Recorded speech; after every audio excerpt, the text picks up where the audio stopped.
Hello and good morning. How are you? Hi, good. How are you? Absolutely fantastic. Very excited to talk with you because you're doing something that, wow. I mean, to grow from being a YA author into this is your first book into adulthood. Yeah, that's right. Yeah, thank you. So, being a radio It, person, I got to ask you, what is it like to switch formats like that? when I wrote my first book, I didn't even know what YA was. I just felt drawn to that teenage voice at that time in my life, I think, in part because I just lost my mother Mm. and I was something about the process of grieving her sort of took me back to that place. So it wasn't until after I'd written the book and gotten an agent that he told me, I think this is YA. And I said, oh, interesting. Let me, sounds good, whatever you say.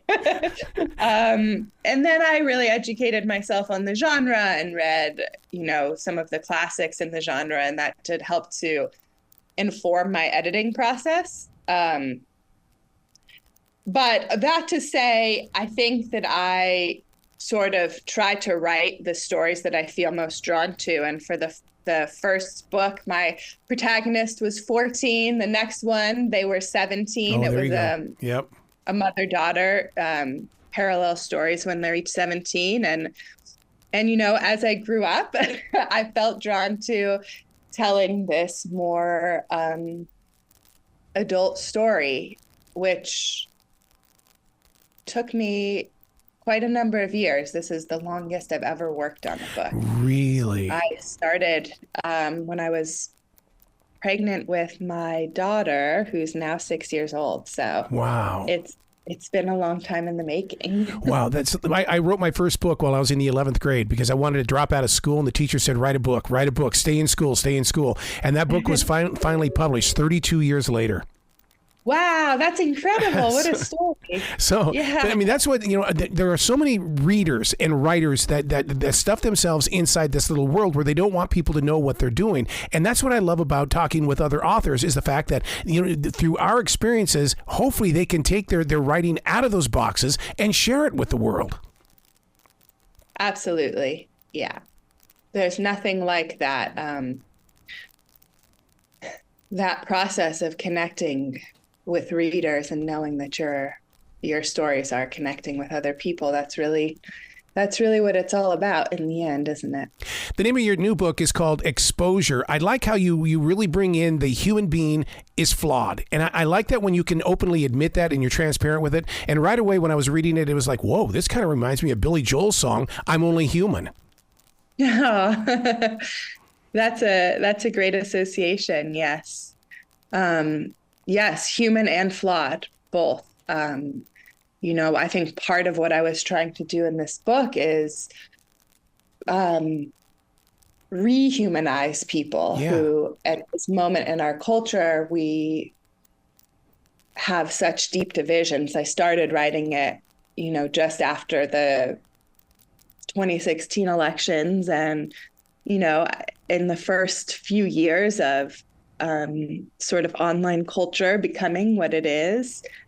And, things have only gone in the same direction since, but we have these really deep divisions and we love to take in these stories and debate them. And part of what I was trying to do in this book is just sort of remind people of the human beings behind the headline and look at the ways in which it's possible to empathize with two different sides of a story. Mm-hmm. That doesn't mean giving up your own moral compass or your own convictions, but I think it's so much easier and more possible to create change when we're not looking at the people on the other side of the battle lines as, monsters or avatars, but as actual human beings. But isn't that the creative side in you that's saying, hey, look, walk a mile in my shoes. Don't assume that just because I'm an author, this is the way it's going to be. But, that's one thing, empathy is such a big word. People will talk about it, but I think they're sympathizing more than they're empathizing.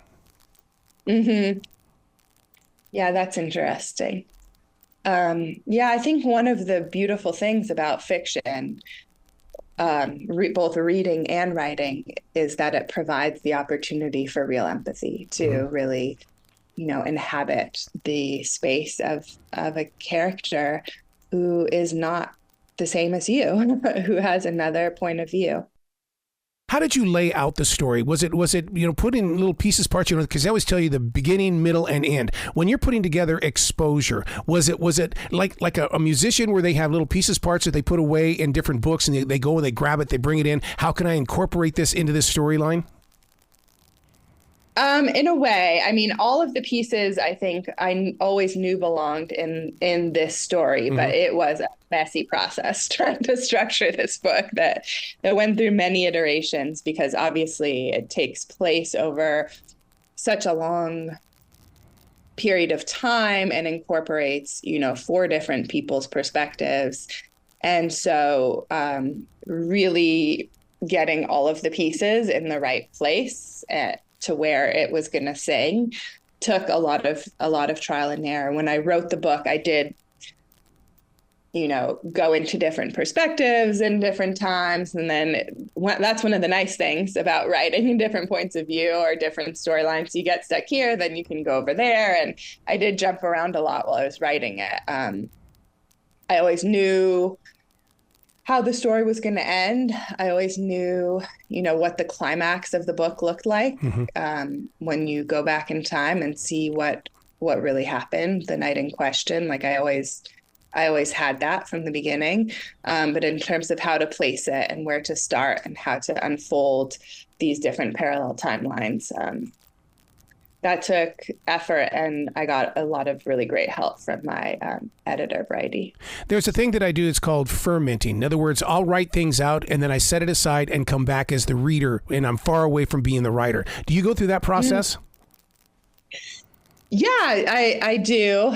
I gave birth to my son in December of 2021, and I really wanted to finish a draft of this book before I did, because I would then be taking a break. So I did finish a draft, and then I had a natural, at least few month break built in. So I sort of came back to then trying to edit it again from a fresh perspective. How do you keep the perfectionist at bay when you come back into it as the writer again? Oh yeah, I mean, you just have to, I think the way that I do it is that I get into the process of loving the work. Yes. Of it. So yep. Yeah, I love the opportunity to make something better. I think ending the editing process is the hardest, because that's where the perfectionist sort of has to throw in the towel and be like, all right, this is what it is now, we're done, I guess.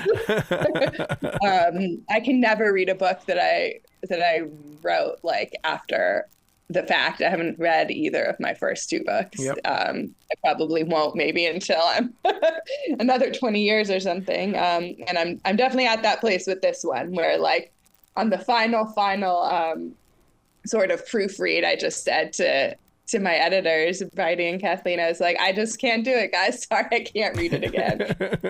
And then I started out of sort of a sense of obligation. And I was tweaking sentences, making little edits, and I sent it back to Heidi, and she was like, Ava, stop. Just stop. Like, you don't do this. You're done. It's over. It's finished. I was like, okay. See, my problem is that I write everything out with a writing instrument. I go out and I buy a writing instrument just for that project, and then I use that writing instrument, put it on, in notebooks. But the thing is that by the time I start typing it into the computer, the story changes, and it's like, oh, is this even a good discipline here? Oh, that's a great technique, though, because you get to edit in the process of translating. Yeah. One of my tricks is that I have like a PDF reader. So when I'm at certain stages of editing, I will have the book read aloud to me, and I go on hikes. And it really lets me take a step back and have a little more remove, and I can hear things, like small things in the sentences that need editing in a way I wouldn't necessarily be able to see it on the page, as well as it's a good way to get like a structural snapshot too. Yeah. So then does it help you learn to listen to the pace of it all? Yeah. Oh, that's amazing. That's a good tool. It is a really great tool. I'm always evangelizing about that to other writers. In the book Exposure, what you do is you take readers into an area where they can look into the spaces that hold truth. That's the one thing where I think where we're weak in life is what is the truth and how can we believe in it? And which is the very reason why I have so many news connections to these different channels, because I'm trying to figure out my own truth. Yeah. I think one of the things that Exposure posits is that more than one thing can be true at once. And actually, to really get to the whole truth, we sometimes have to be able to hold contradicting truths in our minds and our hearts at the same time. Well, it reminded me of something that I brought up in a conversation with my wife, and I said that in reading Exposure, what it did to me was it made me think of my mother and then her 5 children. All of us have all different experiences, and we all have different stories of our mother, and that's what this book does to me. It's a look at all the things around us and then determine things. Yeah, I'm really glad that was one of your takeaways. We can have, we can live the same moments, even live in the exact same moments as someone else, and come away with very different experiences and very different memories of it. When the book idea came to you, where were you? And did you react to it and, oh my God, here comes another book? Because when a story comes to you, I mean, it consumes your life. Yeah, it does. Absolutely. I think the book ideas usually arrive for me at about the right time. When I'm just finishing or recently finished with the last one, sort of, because I think then my brain finally has the space to receive something new. So this came to me a little bit before I started writing it, in 2016, before my second novel, In Search of Us, came out, but after it was done. And I was like, that's going to be a tricky one. This one's going to take some courage. And I avoided it for a bit, but it stuck around, and everything that I was taking in my own life, everything I was processing in my own life, and everything I was taking in the world around me, kept pointing to my feeling that this was a really relevant story. So I dove in and took my time. Yeah. But what's inspiring about you putting this book together is that with the other YA books, you've actually grown with your readers, and to where those old YA readers could be going, oh my God, this is a book about something I can really relate with. Yeah, I hope so. I love that idea of getting to grow up with my readers. I feel really, the first readers of Love Letters and even In Search of Us, I got so much beautiful mail, messages, conversations, met so many beautiful people. And I don't know, I really loved that process of connecting with readers. And I hope that some of them will find this book and connect with it in a new way. Where can people go to find out more about you, Ava? Because I want them to really, really get into your growing process. Well, I have a website. It's just avadellaira.com, and all of the books are on there. And then I'm on Instagram too, a little spottily. I go in and out of social media.